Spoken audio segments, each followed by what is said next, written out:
the pleasure of sharing a little bit with you to open up. And in a few moments, you're going to hear from Amy Deck. Everybody knows Amy, right? So you're going to hear from Amy and the others that are presenting today. And first of all, we just like to say welcome, and we are so delighted that you showed up to share with us this afternoon. And perhaps you are familiar with the fact that this is a part of a series, and the series is titled Living Fearlessly. And today we're going to be focusing on parenting.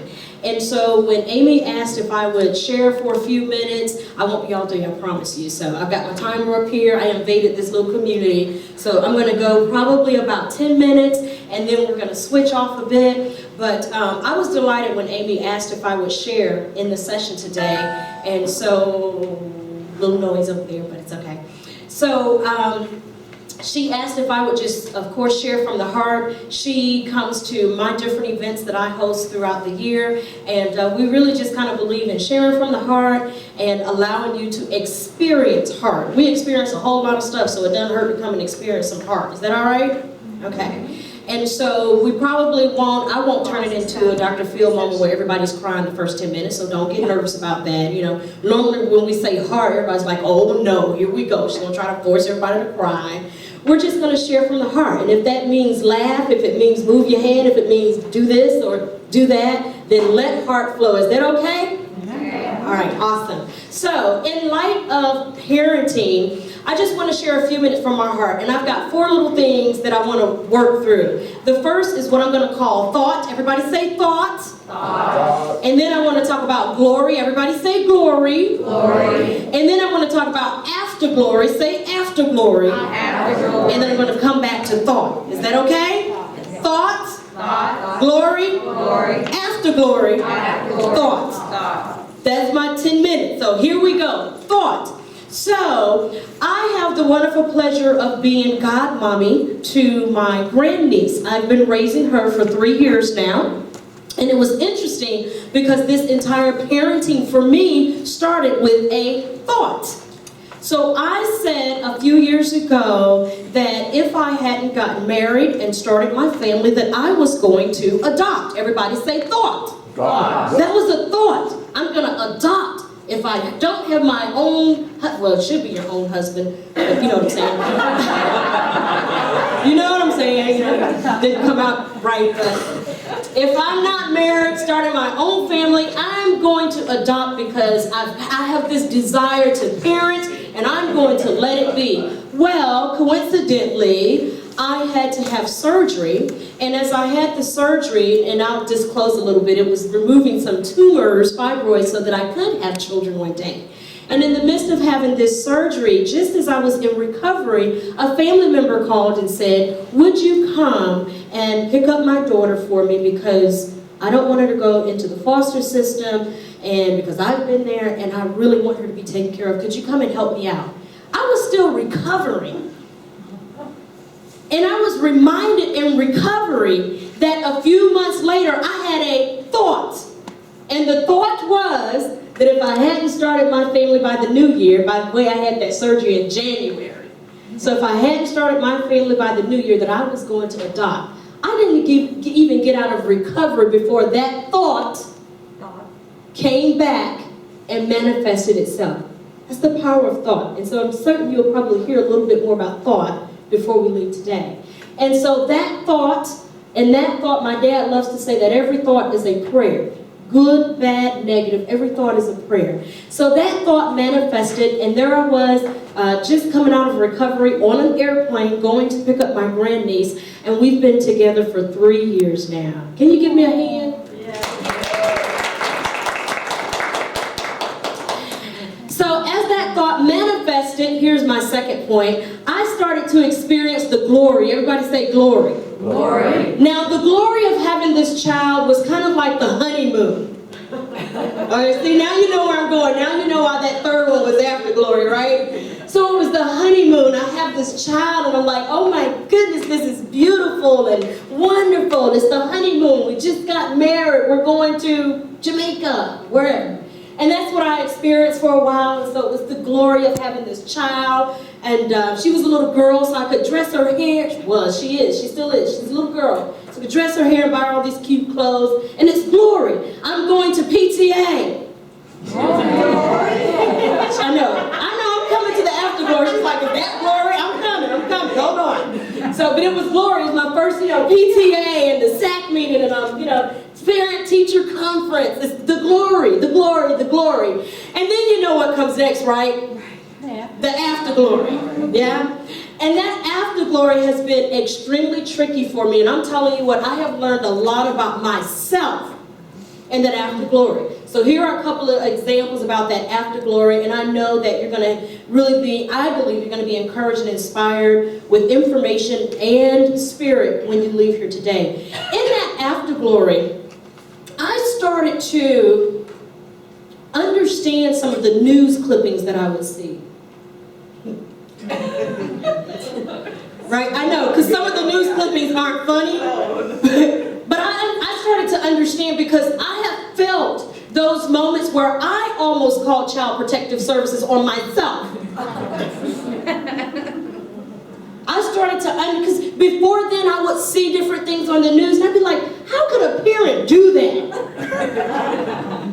Who in their right mind would do something like that?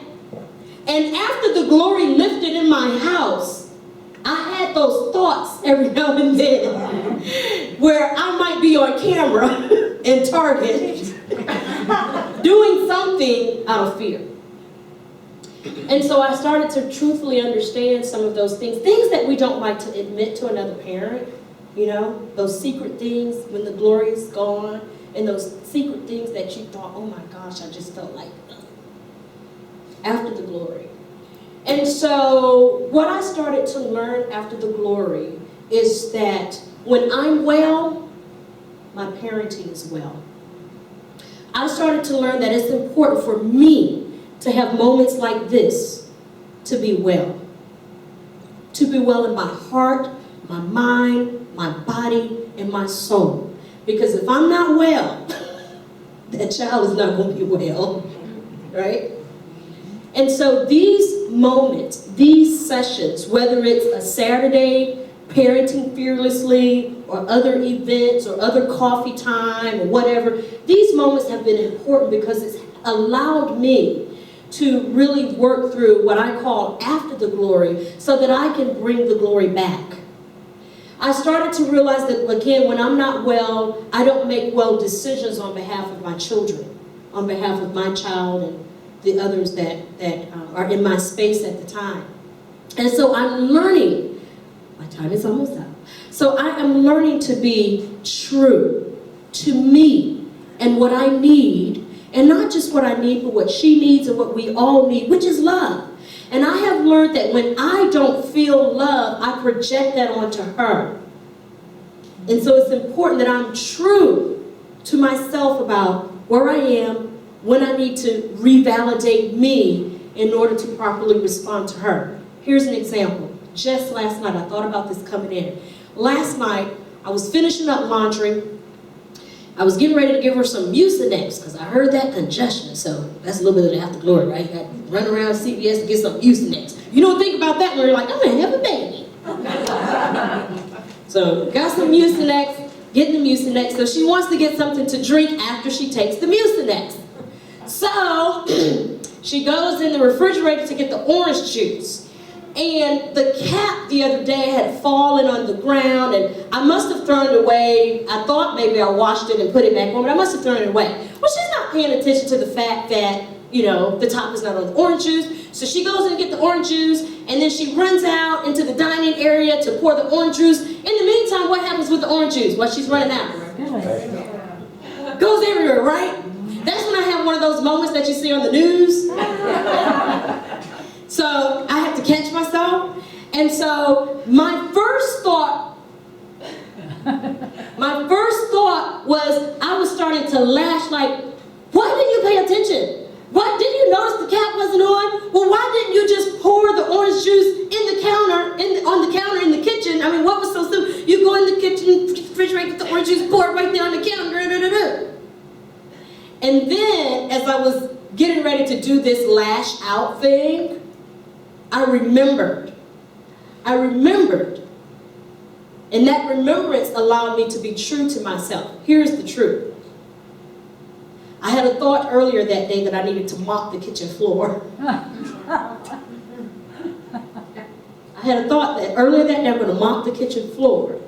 And so after she spilled the juice, it started to come back to me. Now, why are you putting all of this negative energy over this orange juice on the floor? You're just frustrated because you didn't want to clean it up. But didn't you just say earlier today that you were going to mop the kitchen floor? So what's the big deal? And once I opened myself up to that thought and remembering that thought, I was able to come back to a moment of glory and peace and say, you know what? It's okay. We'll both practice focusing on what we're doing with the orange juice in the future, but it's okay because I was going to mop anyways. And the night ended. She went to bed. It's fine.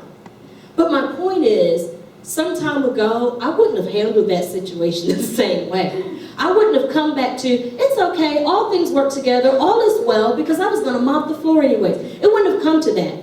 I would have gone on another 15, 20 minutes, and I would have sent her to bed feeling like, you know what, because orange juice was on the floor. As we share with you today, it is not our intent for you to leave feeling condemned. You made a mistake, you raised your child this way, you did this way. That's fear. We don't want you to leave with thoughts of fear today. What we want to do is be honest about the fact that everybody in this room, we've got an opportunity to find peace, find glory, and try to share that with our children. And it doesn't mean we don't have moments of correction. It doesn't mean that. It doesn't mean we don't have moments of correction, moments of adjustments. It means that we're constantly evolving and growing so that we can find ongoing, better ways to do that. Does that make sense? That's only a few minutes. I'm sure you're going to hear so much more today. That's little Leah back there. That's my other little goddaughter with me. So I apologize. I know you guys didn't bring your kids. They're like, I didn't come here to see anybody's kids. We had a situation this morning, okay? Had a situation, and so we've got Lion King, and I'm going to go back there and make sure Lion King is working. But all of that to say that, again, when you leave here today, I am convinced that you will leave with some information and some insight, some encouragement, and some moments of peace to take home with you. Is that fair enough? Is that honest enough? I hope it is. I can say more, but there's so much to give today, and so we're going to make space for the others to share and give. Thank you so much for your time. I hope you enjoy it.